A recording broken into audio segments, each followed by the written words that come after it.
माधुरी या हत्तीणीसाठी कोल्हापूरकर रडले. त्यांच्यासाठी हा भावनेचा विषय होता. माधुरी हत्तीणीला कोल्हापूर येथील मठातून वंतारा गुजरात येथे नेण्यात आले. पण लबाड, ढोंगी राजकारण्यांनी आणि कथित सेक्युलरवाद्यांनी हा विषय राजकारणाचा केला. सुप्रीम कोर्टाने निर्देश दिल्यानंतर माधुरीला वंतारा येथे पाठवण्यात आले. पण भासवले की अंबानींनी या हत्तीणीला कोल्हापूरकरांपासून लांब केले. त्यातून ढोंगी सेक्युलरवाद्यांना मोदींना लक्ष्य करायचे होते. त्यासाठी कोल्हापूरकरांच्या भावनांचा या लबाड लोकांनी बाजार मांडला. आता वंतारात माधुरी किती आनंदात आहे याचे व्हिडिओ, फोटो सोशल मीडियात येत आहेत. इतकंच नाही तर तेथे तिच्यावर योग्य औषधोपचार होत असून चांगलं खाणपिणही देण्यात येत आहेत.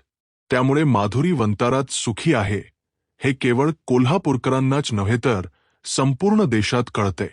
मात्र सेक्युलरवाद्यांनी मोदी विरोधासाठी हत्ती वापरूनही त्याचा फायदा झाला नाही.